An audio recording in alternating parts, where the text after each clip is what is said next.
आजकल का जो लाइफ़स्टाइल है वो बहुत बिज़ी है। हर कोई अपने काम में बहुत बिज़ी होने के कारण अपने स्वास्थ्य की तरफ उतने अच्छे से ध्यान नहीं रख पाता है। और इसमें बढ़ता हुआ एयर पोल्यूशन, वाटर पोल्यूशन और जाने-अनजाने में हम केमिकल फर्टिलाइज़र्स, पेस्टिसाइड्स, प्रिजर्वेटिव्स हमारे शरीर में जा रहे हैं, जिसके वजह से हमारा सेहत खराब होने लगा है।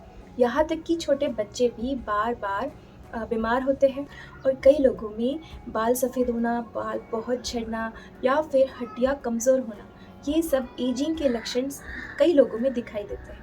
अगर आपको बार-बार थकान आती है या फिर किसी काम में मन नहीं लगता, बार-बार सर्दी-खाँसी होती है, बार-बार फ़ीवर आता है, तो ऐसे अगर लक्षण आपको बार-बार आपके सेहत के हिसाब से दिखाई देते हैं, तो ये वीडियो आपके लिए है।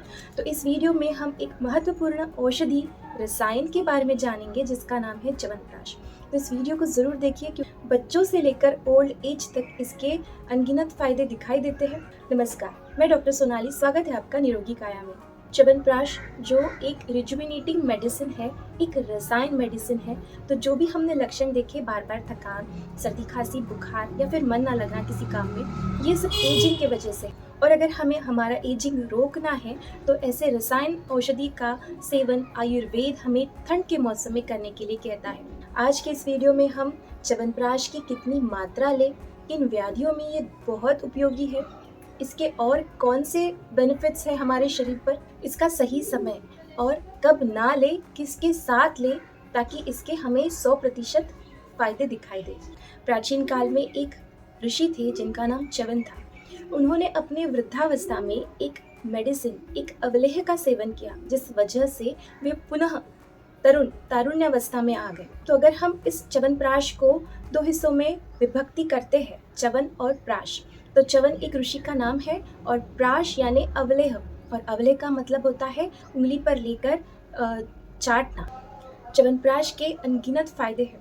इसमें सबसे महत्वपूर्ण उसका फायदा है श्वास कास हर्ष, यानी श्वास यानी जिन्हें बहुत ज़्यादा सांस लेने में तकलीफ है, कास यानी खांसी, इसको हरता है।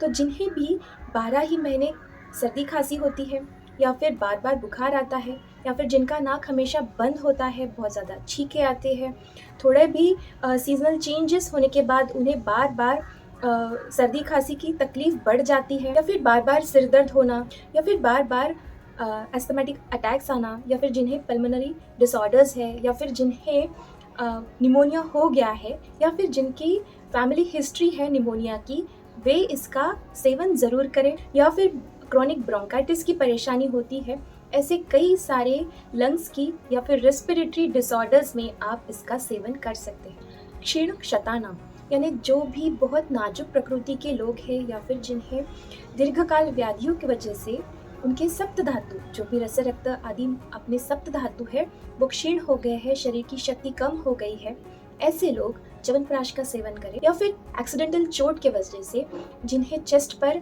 आघात हुआ है, जिसके वजह से उनकी रेस्पिरेटरी जो सिस्टम है वो थोड़ी डिस्टर्ब हो गई है, ऐसे भी लोग च्यवनप्राश का सेवन कर सकते हैं। या फिर अगर आप चाहते हैं दीर्घकाल तक यंग रहना, तो आप च्यवनप्राश का सेवन ज़रूर करें क्योंकि ये बुढ़ापे को रोकता है, यानी एजिंग ये फैक्टर कम करता है। लाभोपायो ही शस्तानाम रसादीनाम रसायनम, ऐसे ग्रंथकार कहते हैं। वे कहते हैं कि हमारे शरीर के जो सप्त धातु है उनका बल बढ़ाता है और इस वजह से हमारे शरीर की ताकत बढ़ती है। बालानाम चांग वर्धनो, यानी बालकों का अंग वर्धन करने के लिए ये मदद करता है। बच्चों का जो एज है वो ग्रोइंग एज है, वो कफ प्रधान एज है, तो उन्हें कफ की व्याधि बहुत ज़्यादा होती है, जैसे सर्दी खांसी बुखार, और उनका जो ग्रोइंग एज होता है, जैसे उनकी जो माइलस्टोन्स होते हैं या फिर उनके शरीर की जो ग्रोथ होती है, बोन्स की ग्रोथ, मसल्स की ग्रोथ, ब्रेन की ग्रोथ, तो इन सभी के अंगों का अच्छे से ग्रोथ करने के लिए च्यवनप्राश मदद करता है। तो इसीलिए बच्चों को सही मात्रा में च्यवनप्राश देना बहुत उपयोगी है। हृदरोगम, ये हृदय के विकार, जिन्हें हार्ट डिसीज़ की कोई प्रॉब्लम है, जैसे बीपी बढ़ जाना, या फिर कई बार कई लोगों का बीपी लो हो जाता है ऐसी सिचुएशन में, या फिर जिन्हें हार्ट अटैक हो चुका है, या फिर जिनकी हार्ट बीट्स इरेगुलर है, या फिर कई लोग बहुत डरपोक होते हैं, तो हृदय में मन का स्थान होता है तो मन की भी ताकत बढ़ाने में ये च्यवनप्राश मदद करता है। कई लोगों की फैमिली में हिस्ट्री होती है या फिर उन्हें हार्ट डिजीज़ की प्रॉब्लम होती है, तो ऐसे में आप अपनी नेक्स्ट जनरेशन को ऐसे हार्ट डिजीज़ से बचाने के लिए भी अपने बच्चों को च्यवनप्राश दे सकते हैं। सही समय पर, सही मात्रा में और उचित शरीर शोधन करने से भी बच्चों को या फिर नेक्स्ट जनरेशन में हार्ट की समस्या कम दिखाई देती है। ये हार्ट की ताकत बढ़ाने के लिए मदद करती है, इसीलिए भी ये प्रिकॉशनरी मेडिसिन आपके लिए उपयोगी है। वात शोणिम, कई लोगों को वात पित्त पित्तवात दोष से रिलेटेड कई सारी समस्या होती है, जैसे वात रक्त, जिसे हम गाउट के नाम से पहचानते हैं। तो ऐसे लोगों में यूरिक एसिड की लेवल बढ़ने की वजह से जोड़ों में दर्द होता है। तो च्यवनप्राश आपके शरीर में जो भी बढ़ा हुआ यूरिक एसिड है वो कम करने में मदद करता है, जिसकी वजह से दर्द कम होने में मदद होती है। कई लोगों का ऑक्यूपेशन ऐसा होता है कि बहुत ज़्यादा बोलना पड़ता है या फिर चिल्लाना पड़ता है, जैसे प्रोफेसर्स है, टीचर्स है या फिर सब्जी वाले हैं। तो ऐसे लोग च्यवनप्राश का ठंड के मौसम में ज़रूर इस्तेमाल करें, क्योंकि यह आपके स्वर यंत्र को ताकत देने में मदद करता है। जिन्हें उष्णता से रिलेटेड कोई समस्या है या फिर बहुत ज़्यादा प्यास लगती है या फिर जिनके सप्तधातु ठीक से नहीं बन पा रहे हैं, जल्दी थकान आ जाती है, जिन्हें अपना ओज बढ़ाना है, वे च्यवनप्राश का सेवन ठंड के दिनों में ज़रूर करें। कई बच्चों में ऐसा दिखता है कि पढ़ाई में ध्यान नहीं लगता, या फिर पढ़ा है तो वो याद नहीं रहता, या फिर वो समय पर याद नहीं आता, या फिर जल्दी भूल जाते हैं। तो ये जो भूलने की आदत है, ये ब्रेन का एक टाइप का एजिंग ही है, या फिर ध्यान से पढ़ाई नहीं की जाती। तो ऐसी सारी समस्या को दूर करने में च्यवनप्राश बच्चों को बहुत मदद करता है। तो ऐसी सिमिलर सिचुएशन अगर ओल्ड एज में है कि कई लोगों को याद नहीं रहता, कोई चीज़ कहाँ रखी है तुरंत भूल जाते हैं, तो ऐसे ओल्ड एज के लिए भी, ब्रेन का एजिंग कम करने के लिए भी च्यवनप्राश बहुत उपयोगी साबित होता है। तो इस तरह से ये धी, ध्रुति, स्मृति, बुद्धिवर्धक च्यवनप्राश आपके लिए बहुत उपयोगी साबित हो सकता है।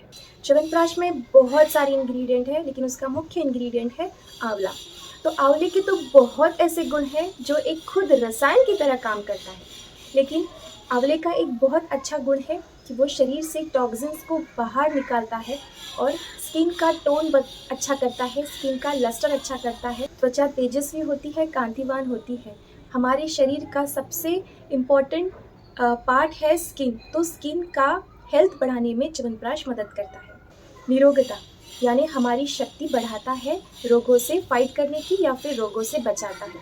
तो देखिए, हमारी सराउंडिंग में बहुत सारे ऐसे बैक्टीरिया है, फंगस है, वायरस है, पैथोजेंस है और बहुत सारे ऐसे जंतु हैं जो हमारे शरीर पर जल्दी अटैक करते हैं और शरीर में रोग उत्पन्न करते हैं। तो च्यवनप्राश के सेवन से हमारे शरीर को एक इम्यूनिटी मिलती है, हमें प्रोटेक्शन मिलता है, आयुष्य की वृद्धि करता है। देखिए, समदोषः समाग्निश समधातु मलक्रिया प्रसन्न आत्मा इंद्रिय मन स्वस्थ अभिधीयते, ये स्वस्थ की एक व्याख्या है। तो आयुर्वेद कहता है, अगर आपके शरीर के दोष धातु मल ये समस्थिति में है और आत्मा प्रसन्न है तो आप स्वस्थ है। तो ये सब को अच्छा रखने का काम च्यवनप्राश करता है, इसीलिए ये आयुष्य की वृद्धि करने में मदद करता है। यहाँ तक कि हमारे जो पंच कर्मेंद्रिय है, 5 ज्ञानेंद्रिय है और हमारा मन जो उभयात्मक है, जो कर्मेंद्रिय भी है और ज्ञानेंद्रिय भी है, तो इन सभी की ताकत बढ़ाकर इनके अपने अपने विषय ग्रहण करने की ताकत बढ़ाता है। जैसे देखिए, कानों से अच्छा सुनने की ताकत बढ़ाता है, नाक से अच्छे सूंघने की ताकत बढ़ाता है, ब्रेन का अपना जो गुण है जल्दी एक्सेप्ट करना, जल्दी समझना, इसका गुण बढ़ाने के लिए ये च्यवनप्राश मदद करता है। शरीर के जो 3 दोष है, वात पित्त कफ, उसमें से वात को समस्थिति में नॉर्मल रखने में मदद करता है। देखिए, पित्त और कफ ये खुद कुछ नहीं कर सकते जब तक वात दोष उसे कुछ करवाता नहीं है, इसीलिए वात दोष को नॉर्मल रखना बहुत इम्पॉर्टेंट है। अब तक हमने इसके फायदे देखे। अब कौन सा च्यवनप्राश है जो सही है और लेने के लिए उत्तम है? देखिए, मार्केट में बहुत सारे कंपनियों के च्यवनप्राश अवेलेबल है और हर एक का अपना अपना क्लेम है कि वो उनका सबसे अच्छा च्यवनप्राश है, लेकिन आयुर्वेद क्या कहता है, किस तरह से च्यवनप्राश बनाए और किस तरह का च्यवनप्राश खाए? देखिए, 500 आंवले का जो च्यवनप्राश होता है वो सर्वश्रेष्ठ होता है। चरक जी कहते हैं, 500 आंवले का एक टाइम में च्यवनप्राश बनाए, वो विधि पूर्वक बनाए और हर एक इंग्रेडिएंट हिसाब से डालें। वनस्पतियाँ हैं जो अभी नहीं मिलती, वो प्योर फॉर्म में भी नहीं मिलती, तो जैसा है उसी में कंपनियां बनाते हैं। तो अगर कोई कंपनी या फिर आपके पास के वैद्य 500 आंवलों का यथाविधि च्यवनप्राश बनाता है, तो वो एक रसायन भी है, एक औषधि भी है। लेकिन खेद की बात ये है कि जो लार्ज स्केल इंडस्ट्रीज होती है, व्यावसायिक दृष्टि से अगर देखें तो 500 आंवले का कोई च्यवनप्राश नहीं बनाता। हज़ारों में आंवले लिए जाते हैं, तो इतनी बल्क क्वांटिटी में च्यवनप्राश बनाया जाता है, इतनी सारी आंवलों के साथ, जो एक रसायन का काम तो कतई नहीं करता। हाँ, वो एक नॉर्मल मेडिसिन की तरह काम ज़रूर करेगा, लेकिन हाँ, कुछ वैद्य है जो अपनी गुरु शिष्य परंपरा से विद्या लेते हैं और शास्त्र को जैसे शास्त्र में बताया है उसी तरह उतनी ही क्वांटिटी में च्यवनप्राश बनाते हैं। अगर आपके आसपास ऐसे कोई वैद्य है तो आप उनसे ज़रूर लीजिए, क्योंकि ये आपको रसायन और औषधि दोनों के गुण देने में सक्षम है। कई लोग इसका क्लास करते हैं और घर पर च्यवनप्राश बनाते हैं, तो ऐसा कभी ना करें, क्योंकि हर एक जो विधि होती है वो शास्त्रोक्त होती है। तो इसका अभ्यास जिन्हें होता है उन्हीं से आप खरीदें। घर पर च्यवनप्राश ना बनाएं, इससे आपका पैसा भी वेस्ट होगा और मेडिसिन का उतना गुण भी नहीं मिलेगा। अब ऐसे रसायन का सेवन कब करें, सही समय? तो ग्रंथकार कहते हैं सुबह जल्दी उठकर 6 बजे से पहले आप च्यवनप्राश का सेवन करें। ये वात का काल होता है, ये ब्राह्म मुहूर्त होता है, ये सर्वश्रेष्ठ काल होता है। इस समय किया गया रसायन सेवन आपको पूरे गुण देने में सक्षम होता है। तो सुबह जल्दी उठकर विधि पूरा कर कर, शरीर को तेल लगाकर, उसके बाद स्नान कर कर, व्यायाम कर कर आप रसायन का सेवन करें। ये आपको 100% गुण देने में मदद करेगा। किस तरह से खाएं? देखिए, इसके नाम में ही इसकी सेवन विधि छुपी है। अवलेह प्राश, प्राश यानी अवलेह। तो च्यवनप्राश हमेशा उंगली पर ले और उसे चाट कर खाएं। कितनी मात्रा ले? तो जो हमारा नॉर्मल टेबल स्पून होता है उसका 1/4 पार्ट या फिर 1/8 पार्ट, इतनी मात्रा से आप स्टार्ट करें। देखिए, ये रसायन औषधि है, ये पाचन होने में थोड़ी हैवी होती है, क्योंकि इसमें बहुत सारे ऐसे इंग्रेडिएंट हैं जो डाइजेस्ट होने में थोड़ा समय लेता है। तो स्टार्ट करते समय हमेशा कम मात्रा से स्टार्ट करें और इसकी मात्रा धीरे धीरे बढ़ाएं, जिससे आपको बहुत अच्छा फ़ायदा मिलने में मदद होगा। रसायन के अगर आपको पूरे गुण चाहिए तो इसमें कंसिस्टेंसी होना बहुत ज़रूरी है। तो ठंड के मौसम में आप जब स्टार्ट करते हैं तो इसे कंटिन्यूसली लें। जब आप इस तरह की रसायन मेडिसिन का उपयोग करते हैं तो उनको आप जितना निरंतर लेते हैं उतना आपको ज़्यादा फ़ायदा होता है। इसको आप दूध के साथ लें या फिर पानी के साथ लें, किस तरह से लें? तो आपको इसको दूध के साथ कतई ही नहीं लेना है, क्योंकि जो आंवले का गुण है वो खट्टा है। तो अगर आप दूध में मिक्स कर कर लेते हैं तो दूध फटता है, जो रसायन के गुण हैं वो आपको सही से नहीं मिलते। तो अगर आपको रसायन लेना है, ऐसी मेडिसिन च्यवनप्राश जैसे मेडिसिन लेनी है, तो वो सिंगल उतनी ही मेडिसिन ले, तो सिर्फ च्यवनप्राश ही ले, उसके साथ कुछ ना खाए, कुछ ना ले। इससे आपको च्यवनप्राश के पूरे गुण मिलने में मदद होगी। तो जब भी हम च्यवनप्राश खाते हैं सुबह, तो उसके बाद जब आपको अच्छे से भूख लगेगी तभी आपको कुछ खाना है, आपको नाश्ता करना है। उसके पहले कुछ ना ले, क्योंकि रसायन ये ऐसी मेडिसिन है जिसको थोड़ा समय लगता है अच्छे से डाइजेस्ट होने में। तो इसीलिए भूख लगने पर ही अपना ब्रेकफास्ट लें। देखिए, अगर हमें किसी कपड़े पर रंग चढ़ाना है तो हम उसे पहले धोते हैं, साफ़ करते हैं, फिर रंग चढ़ाते हैं, रंग अच्छे से चढ़ता है। उसी तरह शरीर शुद्धि होने के बाद आयुर्वेद कहता है आप रसायन सेवन करें, इससे आपको बहुत अच्छे गुण मिलेंगे। एजिंग रुकवाने के लिए, अपने शरीर को रिजुवेनेट करने के लिए, सप्तधातु को अच्छे से बढ़ाने के लिए। आशा करती हूँ आपको आज की ये च्यवनप्राश की जानकारी उपयोगी लगी है। अगर हाँ, तो इसे लाइक करें, अपने परिवार के साथ शेयर करना ना भूलें, क्योंकि च्यवनप्राश ये ठंड के मौसम में लेने वाली ऐसी औषधि है जिससे कई सारे फायदे हो सकते हैं। तो अपने परिवार के साथ शेयर करना ना भूलें। अगर आप हमारे परिवार से अब तक नहीं जुड़े हैं और ऐसी ही वीडियोस जानकारी देखना पसंद करेंगे, तो आप इस चैनल को सब्सक्राइब करें, बेल आइकन हिट करें। मिलते हैं नई वीडियो के साथ, नई जानकारी के साथ। नमस्कार।